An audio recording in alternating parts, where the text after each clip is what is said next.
우리 지사님께서 끝까지 박수를 제일 오래 치신 겁니다. 감사합니다. 거의 해마다 저희 교회가 찬양하고 이렇게 솔리스트 하는 성물이 섬겼는데 역시 저희 교회보다 더 많은 숫자가 오시고 또 성가들을 너무 잘하셔서 대단히 감사하고 오늘 안내도 저렇게 색동적으로 읽고 오셔서 따뜻하게 맞아주셔서 진심으로 감사합니다. 우리 고명진 목사님이 하시니까 이렇게 잘 되지 않나 싶습니다. 이렇게 해도 전혀 화면을 안 하시는 거 보니까 좀 큰일 났습니다. 오늘 우리 이재명 도지사님께서 사실 보도시기로 되어 있고 또 지방 일정을 가셔서 영상을 촬영을 해놨는데 제가 2번이나 때를 써서 부탁을 드려서 이렇게 와주셔서 정말 진심으로 감사합니다. 지사님 새해 복 많이 받으시고요. 그리고 우리 많은 정치 지도자들께서 이렇게 오시고 교회 지도자들 함께 오셔서 하나님의 은혜와 평강이 가득하시기를 바라겠습니다. 한 나라의 건국과 망국상에는 초심을 지켰느냐 지키지 않았느냐가 관건이 됩니다. 올해는 왕건이 자주와 애민의 초심으로 시작했지만 훗날 군문 세족들이 타락을 해서 부패를 해서 망했습니다. 그래서 이제 정도전이 민본의 초심으로 이성들을 앞세워서 조선을 건국했습니다. 그런데 또 이 사색당파와 분당 정치, 이 분당이 나쁜 건 아닙니다. 정치 발전의 어떤 위대한 시스템이 될 수 있는데 이런 분당 정치의 중심은 민본에 있지 않고 이제 당리당략에 있었다가 결국 조선은 망해버리고 말았습니다. 이런 지금 우리 대한민국도 마찬가지라고 봅니다. 이때야말로 우리 대한민국의 건국의 초심을 한번 생각해 볼 때가 아닌가 싶습니다. 우리 대한민국도 민본이 아닌 이 분당 정치 혹은 요즘 당들이 많아져가지고 도대체 이 당리당략의 문제가 있고 여론과 민심마저도 극과 극으로 이렇게 나뉘어져 있어서 이제 초갈등 사회를 이루고 있습니다. 이 초갈등 사회를 봉합하자고 하니까 또 한쪽에서는 그냥 이렇게 이런 공격 저런 공격을 합치다 말하는 건 굉장히 잘못된 겁니다. 그럼 우리 대한민국의 건국의 초심은 무엇이었는가? 조선이 망하고 이제 1919년 4월 11일 상해 임시정부가 세워집니다. 이때 정의원이 26명이었는데 기독교인이 정확하게 12명, 13명, 자료에 따라 조금은 다르긴 합니다. 그리고 대종교인이 5명에서 6명. 안희재 선생도 이제 아주 훌륭한 대종교인이었는데 이런 점에서 우리 대한민국을 만드는 데 있어서 대종교도 사실은 큰 역할을 했고요. 그리고 기독교가 엄청난 역할을 했다는 사실은 많은 분들이 지금 이 얘기를 하지 않고 있습니다. 몰라요. 특별히 최재형 선생님 같은 거는 정말 대단하신, 우리는 안중근만 알았지 최재형을 몰랐어요. 그 최재형은 모든 돈을 다 보내서 이 독립운동 자금으로 다 버태고요. 안중근으로 하여금 이 후배를 이 저격을 하게 했던 위대한 그야말로 기독교 정신을 가지고 했던 사람인데 이번에 추모비를 하나 좀 세우고 싶어서 여러 의원님들께 진짜 몇 명 부탁을 드렸습니다. 이거 하자고. 근데 수첩이 다 적고 열심히 하시고 우리 이재정 교육감님 좀 피곤하신가 봐요. 제가 전화를 못 드렸거든요. 근데 이제 그래서 우리 안민석 위원장님께 말씀을 드린 저거는 행동파시더라고요. 그래가지고 브라질에 가서 추모비를 세우고 와서 졸지에 참 제가 애국자가 되는데 큰 기여를 또 해주셨습니다. 정말 감사하는데요. 근데 임시정부가 만든 우리나라의 국호가 무엇이냐? 여러분 대한민국이었어요. 대한민국. 이 대한이라는 말은 대종교에서 썼습니다. 대한 민족주의죠. 단권에서부터 한 혈통으로 한 대한이라는 민족이라는 겁니다.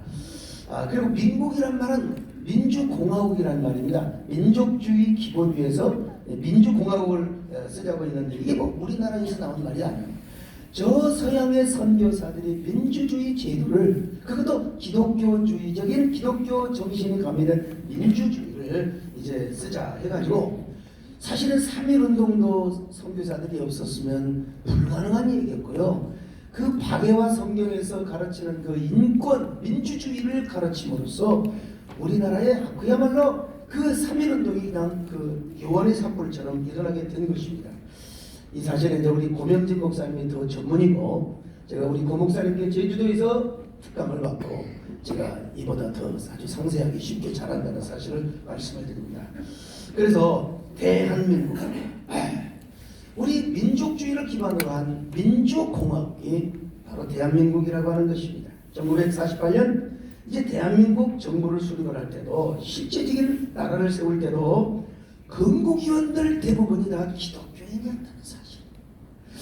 여러분 얼마나 아십니까? 건국위원들 대부분이 다 기독교인들이었습니다. 그래서 임시정부의 뜻을 잘 받들어서 우리의 국호를 대한민국이라고 하는 것입니다. 그러니까 그 임시정부와 그 모든 그 정신이 결국 가치가 우리 대한민국 헌법에 고스란히 남아 있다는 것이죠. 그런데 오늘 보면 이제 헌법 개헌 이야기도 나오고, 물론 시대가 바뀌고 문화 구조가 바뀌니까 어느 면에서 개헌을 해야 할 필요도 있다고 보긴 봅니다. 그러나 개헌을 하더라도 건국의 초심과 그리고 이 정신만큼은 반드시 지켜내야 된다. 또 어떤 사람은 여기 소강석이가 개헌하자고 또 소문내고 다닐 사람이 있을지 모르겠지만 그 말이 아니라, 행여 그런 일이 있다 하더라도 대한민국의 건국의 정신과 가치만큼은 우리 헌법 안에 반드시 담아내야 되고, 그 기본 정신을 지킬 수 있어야 된다는 것입니다. 그것이 바로 뭡니까? 기독교 정신과 민주공화국의 정신이 지켜져야 된다는 겁니다. 여러분, 제가 무슨 기독교 공화국을 만들자, 저는 그런 사람은 절대로 아닙니다. 북유럽 같은 경우는 기독교 사회주의로 출발을 했습니다. 북유럽 껍데기 보면요 정말 환상적인 나라입니다. 그러나 저는 기독교 관점에서 그 나라를 꽤 많이 연구했던 사람입니다. 95% 98% 이상이 다 북유럽 나라마다 기독교인이었습니다. 그래서 그 기독교 국가였기 때문에 기독교 사회주의를 받아들였지요. 그래서 국가가 종교를 관할하기 시작했고요. 그런데 북유럽을 보면 껍데기는 기독교 사회주의인 것 같지만 남은 것은 결국은 독재밖에 없더라는 겁니다. 언론도 우리가 지금 볼 때는 그렇지만 언론도 전부 다 정부가 통제를 하고 간섭을 하고, 그러니까 실제로 소식을 보지 못하는 경우가 많습니다. 그러다 보니까 이제 나쁜 인권 조례 등으로 교회는 영적으로 다 죽어가고, 정부가 관리하지 못하는 마약 환자, 정신질환자, 이런 사람들만 돌보는, 영적으로는 완전히 폐허가 되어버리는 이런 모습을 보게 되었습니다. 물론 기독교 사회주의는 사도행전 2장에도 있습니다. 그러나 그것은 예수 그리스도의 사랑과 섬김의 정신이 중심이 될 때만 가능한 거지, 어떤 정부의 시스템이나 국가의 주도로는 사도행전 2장의 기독교 사회주의는 이루어질 수 없어요. 우리 이재정 교육감님은 아마 더 잘 아시리라고 믿습니다. 왜냐하면 신학 박사를 4개나 갖고 있으시거든요. 그래서 저는 이 시대가 아무리 평등사회를 주장한다 하더라도 기독교 정신, 곧 예수 그리스도의 사랑과 섬김의 중심이 된, 이런 정신의 중심이 된 평등사회를 우리가 만들어야 되지 않겠는가. 그렇게 되면 잘못된 성평등이나 나쁜 인권조례 같은 게 생겨날 수가 없는 것입니다. 예수 그리스도의 사랑과 섬김만이 진정한 평등 공동체, 섬김의 공동체, 사랑의 공동체를 이룰 수 있습니다. 우리가 그렇게 하기 위해서는 제가 볼 때는 여러분, 제가 교회 목사에서가 아니라 교회가 더 많이 부흥돼야 된다고 믿습니다. 이렇게 하시는데도 목사님들 아멘 하신 분들은 저는 오늘 회개해야 된다고 꼭 믿고 믿으라고 내가 할 수는 없지만 아무튼요. 물론 우리 한국교회도 한동안 조국의 근대화와 산업화에 함께 하다 보니까 불량주의, 성장주의에 매몰이 된 적이 있습니다.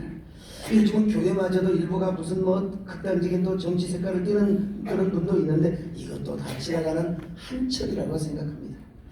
이런 계기를 통해서 우리 한국교회가 더 중요한 것은 더 성숙함과 그리고 섬김과 사랑과 정신, 이 아름다운 기독교 문화를 창달해 가야 하는데요. 또 이름을 제가 대기는 좀 그렇고요. 노무현 정부 때 기독교는 말살돼야 된다, 반기독교 이런 사상으로 똘똘 뭉쳤는 그분이 보건복지부 장관에 올라가셨어요. 그래서 가서 딱 보니까 야, 이게 생각과 다르네. 한국교회를 정말 이 불우한 소외된 사회를 섬기는 이 사회복지를 한국교회에서 70% 이상을 담당하는 것을 보고 그분이 그 모든 다 버린 건 아닌 것 같아요 지금 보니까. 그러나 교회에 대한 생각을 아주 많이 바뀌었다는 얘기를 제가 들었습니다. 시각이 바뀌어졌다. 그러므로 교회가 더 부흥되고 또 정부는 교회 생태계를 깨뜨리지 말고 잘 부흥이 되도록 환경을 조성하는 부분. 오늘 일찍 가신 김진배 장로님께서 그 종교인 과세, 또 오늘 오시지 못하셨습니다. 이동섭 의원님 장로님께서도 세상에 배짱도 시대 인권위원장과의 설전 저번 때 판정승으로 이겼다고 봅니다. 그리고 우리 존경하는 이재명 시장님께서 앞으로 우리 경기도의 좋은 인권위를 잘 지켜주시고 또 지켜주시리라고 저는 믿고 확신합니다. 아멘 하세요. 여러분, 자 이런 일이 잘 되기 위해서 여러분 우리 민족이 다 그리스도인이 되면 좋겠습니다만 그러나 이러한 우리 민족이 하나님을 섬기고 하나님을 기업으로 모시는 이런 정신 사상적 토대 위에서 살아갔으면 얼마나 좋을까 싶습니다. 우리나라는 여호와를 우리 하나님의 민족으로 삼는다면 얼마나 큰 축복일까요? 임시정부 이후 1948년 실제로 대한민국을 수립할 때 정부를 수립할 때 대부분 건국인들이 아까 기독교인들이었다고 했잖아요. 나라를 세우려면 새로운 시대의 정신과 가치가 필요해요. 그래서 건국인들이 고심을 하다가 새로운 정신은 기독교 사상과 가치를 도입하게 된 겁니다. 여러분 절대로 종교 차별이 아닙니다. 기독교 국가를 세우자는 말이 아니라 기독교 정신적 사상적 기초의 나라를 세우자. 왜냐?